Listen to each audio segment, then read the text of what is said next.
तो हमारे वीडियो की शुरुआत वहीं से होती है जहाँ से हमारा वीडियो खत्म हुआ था, जहाँ पर देखते हैं जो बेटी और जो ब्लू सोर्ड रहते हैं वो दोनों एक दूसरे के सामने रहते हैं और लड़की भी बोलते हैं कि ब्लू सोर्ड हट जाओ सामने से, मैं इसे संभाल लूंगी, तुम्हें आने की कोई जरूरत नहीं है। और ब्लू सोर्ड भी बोलते हैं कि नहीं, मैंने लीडर से वादा किया था कि मैं आपको प्रोटेक्ट करता रहूंगा, और बोलता है कि तुम इल्फ क्लैन की लीडर हो मगर तुम मेरे ऊपर अपना सारा गुस्सा निकाल सकते हो, इनके ऊपर बिल्कुल भी नहीं। और हमारी बेटी भी अपने कार्ड को एक्टिवेट कर लेती और बोलती कि ठीक है, जैसे मैं तुम्हें हरा दूंगी उसके बाद जो तुमने बोला है तुम उसके लिए माफी मांगोगी। और वहाँ पर एक ऑक्टोपस जैसा मॉन्स्टर रहता है, मैंने बोल दिया था कि ये मारा गया था, ये मरा नहीं था, अभी भी जिंदा रहता। वो भी गुस्सा करते हुए बोलता है कि ये लोग मुझे इग्नोर कर रहे हैं। और ब्लू सोर्ड भी बोलता है कि पिछली बार जो गिल्ड कंपटीशन हुई थी उसमें मैं तुमसे हार गया था, मगर इस बार बिल्कुल भी नहीं, तो इस बार मैं अपनी पूरी पावर लगाने वाला हूँ। मगर देखिए इतने में जो ऑक्टोपस जैसा मॉन्स्टर है तो वो भी अटैक कर देता, मगर देखिए जो ब्लू सोर्ड है तो वो अटैक करके उसकी जान वहीं पर निकाल लेता है। और इतने में जो बेटी और जो ब्लू सोर्ड है तो उनके बीच में भी फाइट चालू हो जाती है, जो कि बहुत ज्यादा खतरनाक बैटल रहता है। और जो पहली लड़की रहती है वो बोलती है जो बेटी वो पहले से बहुत ज्यादा इंप्रूव हो चुकी है, यानी बहुत ज्यादा स्ट्रॉन्ग बन चुकी है। मगर जो ब्लू सोर्ड है उसे स्वॉर्डमैनशिप की एलाइटमेंट मिल चुकी थी, अभी तक उसने अपने स्वॉर्डमैन ताइची की असली पावर दिखाई नहीं है। मेरे को लगता है कि फ्यूचर में चल के जो इल्फ क्लैन के जो लोग है वो बिल्कुल भी हमारा मुकाबला नहीं कर पाएंगे। जहाँ पर जो बेटी रहती है वो भी मन में सोचते हुए बोलते है कि मैंने अपने कार्ड का यूज करके एक हाई ग्रेड का फ्लाइंग ड्रैगन मैंने बुलाया है जो कि हाई लेवल का है, मगर जो ये ब्लू सोर्ड वो बहुत ज्यादा स्ट्रॉन्ग है, यानी जो सोर्ड सेट के जो लीडर यानी चीची का ये डिसाइपल बनने के लिए लायक है। और इधर जो ब्लू सोर्ड रहता है वो भी मन में सोचते हुए बोलता है कि इसके पास ढेर सारे ट्रम्प कार्ड है, तो ये इतनी ज्यादा लापरवाही तो बिल्कुल भी नहीं हो सकती है। बेटी भी ब्लू सोर्ड से बोलता है कि ऐसे लड़ाई करना बंद करो और सबसे ज्यादा स्ट्रॉन्ग अटैक करो, इसी से डिसाइड होगा कौन विनर होगा। इतना बोल के जो बेटी रहती है वो भी अपने 7 नंबर का कार्ड यूज करती है, जिससे बेटी के पीछे एक बहुत बड़ा हड्डी का फिगर आ जाता है। और जो ब्लू सोर्ड रहता है वो भी अपना सबसे स्ट्रॉन्गेस्ट अटैक बना लेता है, जैसे एक दूसरे के ऊपर अटैक करने ही वाले रहते, मगर देखते वहाँ पर एक तीसरा अटैक आता है जिससे वो दोनों भी शॉक हो जाते हैं और बोलते ये किसका अटैक था। और देखते वहाँ पर एक कार्ड का अटैक हुआ रहता है और देखते ये हमारा बुढ़ा रहता है, और बुढ़ा भी बोलता है कि तुम्हें शांत हो जाना चाहिए, वैसे भी यहाँ पर हम कोई भी मुसीबत खड़ी करने के लिए बिल्कुल भी नहीं आए हैं। और मेरी बेटी तुम्हें बहुत जल्दी गुस्सा आ जाता है, तुम्हें अपने गुस्से को काबू में रखना चाहिए, और ऐसे ही चलता रहा तो तुम अपने इल्फ क्लैन को कैसे चलाओगी। और जो ब्लू सोर्ड रहे तो वो भी देखता है हमारे बाप की ओर और बोलता है कि अरे सीनियर बुढ़े जी आओ, और मन में सोचते हुए बोलता है कि उन्होंने सिर्फ एक नॉर्मल कार्ड फेंका जिसमें इतनी ज्यादा पावर थी, ऐसे ही लोग नहीं कहते कि वो दूसरे सबसे स्ट्रॉन्गेस्ट बंदे हैं। और बेटी भी बोलती कि अब्बाजान इसने मेन कैरेक्टर के बारे में बहुत ज्यादा बुरी बातें बोली हैं, और मन में सोचते हुए बोलती कि अब्बाजान ने मुझे रोक लिया था क्योंकि मैं इससे फाइट करती तो मैं हार जाती, तो जो इल्फ क्लैन की जो रेपुटेशन है वो भी गिर जाती और मैं इससे जीत भी जाती, तो सोर्ड गिल्ड की जो रेपुटेशन है वो भी गिर जाती, यानी मैं जीतूं या हारूं मेरा दोनों ही नुकसान था।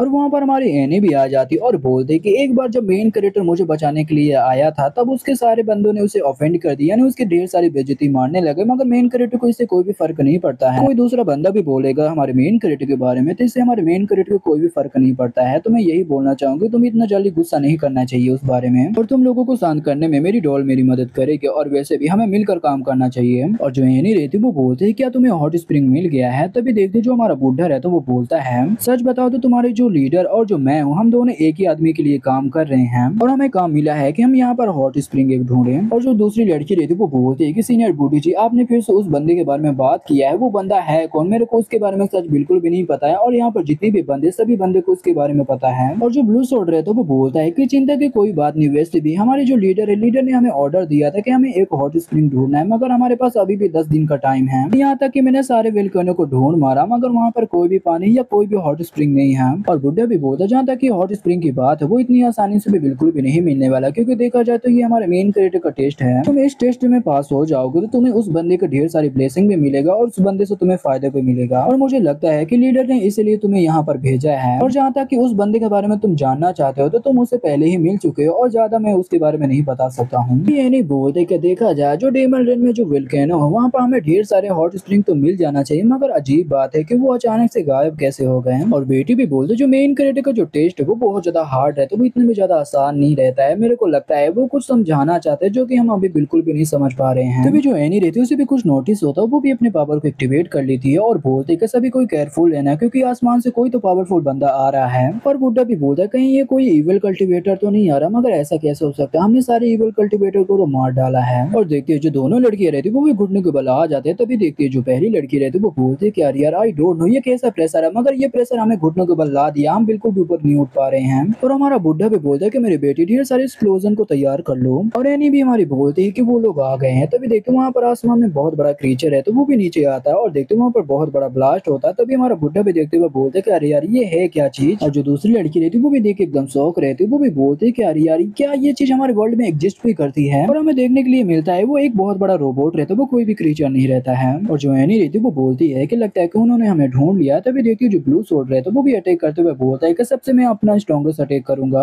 और हमारा बुढ़ा भी बोलता है कि अरे ब्लू सोल्ड, तुम्हें इतने भी जल्दी उस पर अटैक नहीं करना चाहिए। मगर देखते इतने में जो ब्लू सोल्ड रहता है वो तो अटैक कर दिया रहता है। और देखते वहाँ पर बहुत बड़ा एक ड्रैगन का फिगर आता है, जिससे जो ब्लू सोल्ड का जो अटैक रहता है उसकी वहीं पर धज्जियां उड़ जाती है। और जो ब्लू सोल्ड रहता है वो भी कंफ्यूज होते हुए बोलता है क्या ड्रैगन, और मन में सोचते हुए बोलता है ये तो एक ड्रैगन स्लेश है जो कि एक सोल्ड मैन ही यूज कर सकता है जिसने ड्रैगन को कभी मारा हो। और 3 लोगों को फिगर दिखाया जाता है जो कि ये हमारा बोनो किंगडम का राजा रहता है। वो भी बोलता है कि अरे यार, इतने सालों से मैं बोनो किंगडम से बाहर नहीं निकला, और जब मैं बाहर निकला तो तुम्हारे डिसाइपल ने मेरे ऊपर अटैक कर दिया। और चीची भी बोलते कि मैंने उसे अच्छे से सिखाया नहीं है। तभी देखिए जो हमारी प्रिंसेस रहती है वो भी बोलती है कि क्या मैं यहाँ पर मैजिक सीख सकती हूँ। और वहाँ पर पहली लड़की भी आती है और बोलते कि ब्लू सोल्ड, क्या तुम ठीक हो? तभी ब्लू सोल्ड भी बोलते कि हाँ मैं ठीक हूँ। और ब्लू सोल्ड भी आगे की ओर देखते हुए बोलता है कि मास्टर ये आप ही हो। और बोनो किंगडम को जो राजा रहता है वो बोलता है ये वही एरिया जहाँ पर जो लेजेंडरी हीरो उसने हमें मिशन दिया है। और जो चीची रहती है वो बोलती है लगता है कि मेरे डिसाइपल के अलावा और भी ढेर सारे लोग हैं। और हमारे प्रिंसेस भी सभी को हेलो बोलती है और बोलती है कि तुम लोग कैसे हो, क्या यहाँ पर कोई है जो कि मेरे को मैजिक सिखा सकता है? और चीची भी बोलती है कि अरे बुड्ढे जी, आई एम सॉरी, तुम्हें मेरी वजह से बहुत ज्यादा वेट करना पड़ा होगा। तभी जो हमारा बुढ़ा रहता है वो बोलता है कि अरे कोई बात नहीं, वैसे भी आप जाकर बोनो किंगडम के जो राजा उन्हें भी लेकर यहाँ पर आ गए हो। प्रिंसेस भी बोलती है कि मेन कैरेक्टर ने मेरे ऊपर एहसान किया था, क्योंकि उसने और डेमन क्वीन एलिजाबेथ ने दोनों ने मिलकर मेरे को अरिस्टो किंगडम का नया राजा बना दिया है। और बोनो किंगडम को जो राजा रहता है वो बोलता है कि देखा जाए तो सेम केस मेरे इधर भी था, क्योंकि मेन कैरेक्टर ने मेरी मदद की थी और जो हमारे बोनो किंगडम में जो एस रैंक का जो वेपन बनाने का जो प्रॉब्लम था उसने सॉल्व कर दिया था। और अब हम ढेर सारे एस रैंक के वेपन को बना सकते हैं और जब तुम्हें चाहिए तब हम दे सकते हैं। तभी जो दूसरी लड़की रहती है वो बोलती है क्या सचमुच ये वही लेजेंडरी हीरो और डेमन क्वीन एलिजाबेथ के बारे में बात कर रहे हैं? तभी देखते जो पहली लड़की रहती है वो बोलती है कि देखा जाए तो कहीं ये वही 2% तो नहीं है। और जो प्रिंसेस रहती है वो बोलती है जो मेन कैरेक्टर का जो रोबोटिक डॉग है मैंने उसे देखा और मैंने भी एक ऐसा ही रोबोटिक आर्मर बनाया जिससे मैं ट्रेवल कर सकती हूँ, और मैं उम्मीद करती हूँ कि मैं आप सभी की मदद कर सकूंगी इससे। और जो हमारी बेटी रहती है वो भी बोलती है कि अरे यार, इसने मेन कैरेक्टर के बारे में सारी सच्चाई बता दी। और जो पहली लड़की रहती है जो गोल्डन बालों वाली लड़की, वो बोलती है कि ली पिंग, क्या ये तुम्हें नाम सुना सुना नहीं लग रहा? तो ली पिंग हमारा मेन कैरेक्टर का नाम है, तो कंफ्यूज मत होना। बुढ़ा रहता है वो बोलता है जो बोनो किंगडम का जो राजा है वो डेमन क्वीन एलिजाबेथ का पहले सर्वेंट हुआ करता था, यानी उसके लिए काम किया करता था। अब वो उसने डेमन क्वीन को पहचान लिया, तो ये बातें उससे छुपाना कोई बड़ी बात नहीं है। और बेटी भी बोलती तब तो ठीक है, मैं तो डर ही गई थी। और जो बोनो किंगडम का जो राजा रहता है वो बोलता है क्या तुम्हें हॉट स्प्रिंग मिला है जो मेन कैरेक्टर ने बताया था? मुझे याद है कि 500 साल पहले यहाँ पर एक मैजिकल हॉट स्प्रिंग हुआ करता था। और जो बुढ़ा रहता है वो बोलता है कि इन 10 दिनों के अंदर हमने ढेर सारे वोल्केनो के अंदर देखा, मगर कहीं पर भी पानी नहीं है जिससे हम हॉट स्प्रिंग बना सकें। और जो बेटी रहती है वो बोलती है कि हमारे इल्फ प्लेन में एक मैजिकल सीड है जिसकी मदद से 10 किलोमीटर के अंदर कहीं पर भी पानी रहेगा तो वो सीड आसानी से ढूंढ लेगा। मगर हमने उस सीड का यूज किया, मगर उस सीड ने कोई भी रिस्पॉन्स नहीं दिखाया। प्रिंसेस भी बोलते यहाँ पर तो सिर्फ एक पानी ही तो ढूंढना है, कि यहाँ पर पानी ढूंढना इतने ज्यादा हार्ड है? और बुढ़ा भी बोलता है कि प्रिंसेस क्या आपके पास कोई रास्ता है? तभी बेटी भी बोलती है कि हाँ, आप हमारी हेल्प कर सको तो बहुत ज्यादा अच्छी बात है। प्रिंसेस भी बोलते कि आप लोग मैजिक का यूज क्यों नहीं करते? आप मैजिक यूज करके यहाँ पर वाटर ला सकते हो। और जो गोल्डन बालों वाली लड़की रहती वो भी हंसते हुए बोलती कि मुझे लगा कि तुम्हारे पास कोई अच्छा आइडिया होगा। और दूसरी लड़की भी बोलती कि तुम्हें अरिस्टो किंगडम की राजा के सामने बिल्कुल भी नहीं हंसना चाहिए। और प्रिंसेस भी बोलते कि आई एम सॉरी, क्या मैंने कुछ गलत बोल दिया है? और एनी बताती है कि मैजिक करने के लिए तुम्हें 5 एलिमेंट की पावर की जरूरत पड़ेगी, जो कि हमारी दुनिया में बिल्कुल भी नहीं है। तभी प्रिंसेस भी कंफ्यूज होते हुए बोलती है कि 5 एलिमेंट की पावर? और एनी बोलती है कि मैंने बुक में पढ़ा था 400 साल पहले जो 5 एलिमेंट की जो फेरी थी वो अचानक से गायब हो चुकी थी हमारी दुनिया से। प्रिंसेस भी कंफ्यूज होते हुए बोलती कि 5 एलिमेंट फेरी ये क्या है? मेरे को बिल्कुल भी कुछ भी समझ में नहीं आ रहा है। और मन में सोचते हुए बोलती कि सचमुच मुझे मैजिक के बारे में कुछ भी नहीं पता है। और एनी बताती है जो 5 एलिमेंट जो फेरी है उनकी तुम्हें ब्लेसिंग मिलती है, जिसकी वजह से तुम ढेर सारे मैजिक भी सीख सकते हो और मैजिक कर सकते हो। मगर 400 साल पहले अचानक से जो 5 एलिमेंट जो फेरी है वो गायब हो चुके थे, जिसकी वजह से अब कोई भी मैजिक नहीं सीख सकता, ना कोई मैजिक कर सकता है। और हमें वाटर मैजिक करने के लिए कम से कम वाटर फेरी की ब्लेसिंग की जरूरत पड़ेगी, जो कि हमारे पास बिल्कुल भी नहीं है। और जो प्रिंसेस रहते वो भी बोलते हैं कि मुझे मैजिक के बेसिक के बारे में भी बिल्कुल भी नहीं पता है। और मन में सोचते हुए बोलते कि मेरे को इतने जल्दी बिल्कुल भी हार नहीं मानना चाहिए, मैं भी डेमन क्वीन एलिजाबेथ की जैसे ही बनूंगी। बोनो किंगडम को जो राजा रहता है वो भी चीजें से बोलता है कि एक काम कर सकते हो, तुम अपने स्वॉर्डमैनशिप की टेक्निक की मदद से तुम यहाँ पर वाटर को ला सकती हो। मेरे सिंपल कहने का मतलब ये है कि तुम अपने स्वॉर्डमैन टेक्निक से एक रास्ता बनाओ जिससे यहाँ पर जो वाटर वो आ सके।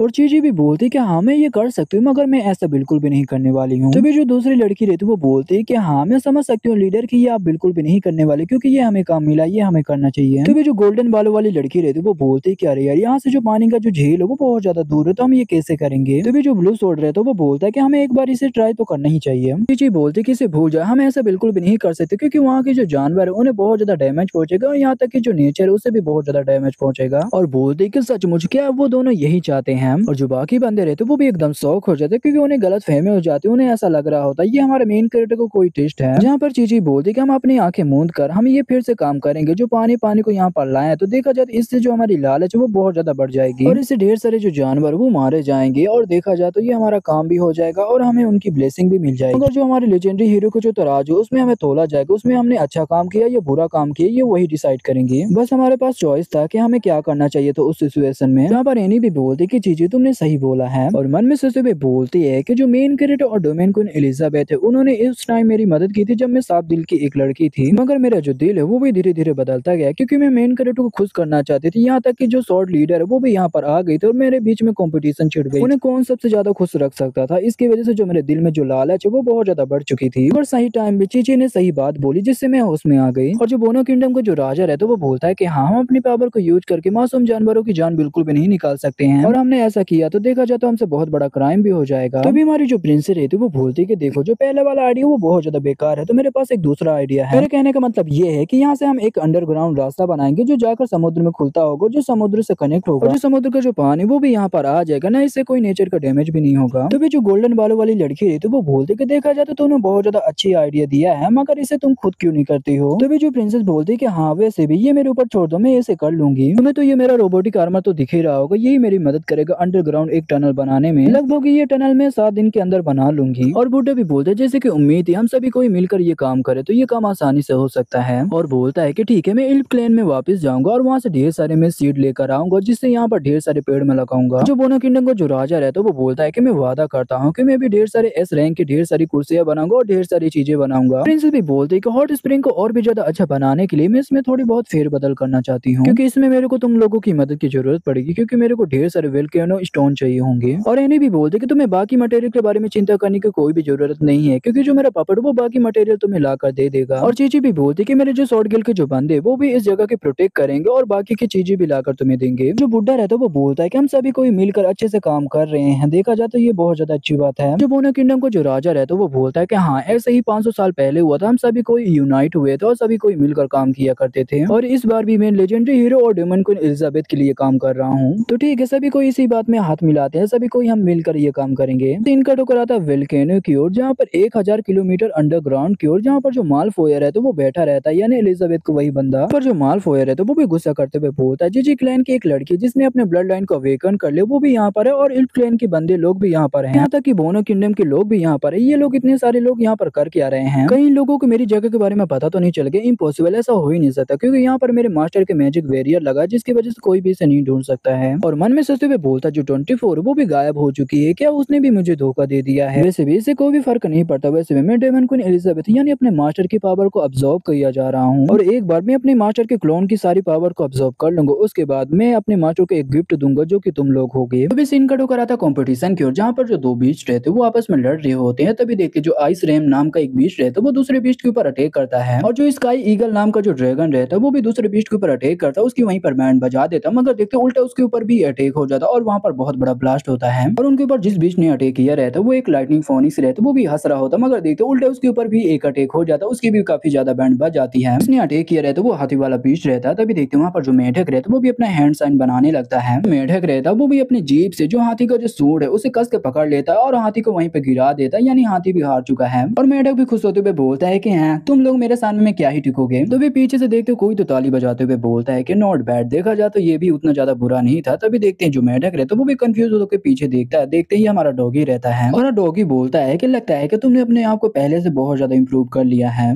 तो भी जो मेढक वाला बीस्ट रहता है वो बोलता है कि वैसे देखा जाए तो जितने भी यहाँ डेमोनिक बीस्ट है उनको बिल्कुल भी डर नहीं है क्योंकि उनके जो सर्वाइवल करने के जो चांस है वो बहुत ज्यादा हाई है और उनके लिए कोई भी खतरा भी नहीं है यहाँ, जिससे वो बहुत ज्यादा आलसी होकर दिन भर पड़े रहते हैं और दिन भर खाते रहते हैं। और मैंने उन्हें ट्रेन की यानी मैंने उनको ट्रेनिंग दी जिससे वो और भी ज्यादा स्ट्रॉन्ग बन जाए। और हमारा डॉगी भी बोलता है कि अब टाइम आ चुका है जो प्रोटेक्शन जो फीस है वो देने का। और मेढक भी बोलता है कि बॉस वाइकिंग आप बहुत ज्यादा सीरियसली बात कर रहे हो प्रोटेक्शन फीस के बारे में, देखा जाए तो इसे आप प्रोटेक्शन फीस नहीं बोल सकते, आप ऐसा बोल सकते हो कि हम उन्हें एक गिफ्ट देते यानी हम अपने आप के एक बीस्ट हमेशा एक कुर्बानी देता अपने आप को, क्योंकि जो मेन कैरेक्टर वो हमारा क्रिएटर उसने ही हमें बचाया, उसी की वजह से हम लोग यहाँ पर सेफ हैं। बीस्ट उनके लिए सिर्फ नॉर्मल बीस्ट है जिससे कि वो खा सके और इंजॉय कर सके उन्हें, इससे तुम्हारी मौत नहीं होगी, इससे तुम्हें अर्थ और हेवन का एवोल्यूशन मिलेगा जिससे तुम ट्रांसफॉर्म होकर एक ड्रैगन में बन जाओगे। करोगे। और गाइस वीडियो बहुत ज्यादा लेट हो रही है क्योंकि मैंने अभी 12th पास की है, जैसे कि आप लोगों को पता होगा कॉलेज के एडमिशन यानी रजिस्ट्रेशन का काम चालू हो गया। मेरे को अपने डॉक्यूमेंट कुछ बनवाना पड़ा जिसकी वजह से मेरे को टाइम नहीं मिला वीडियो बनाने का।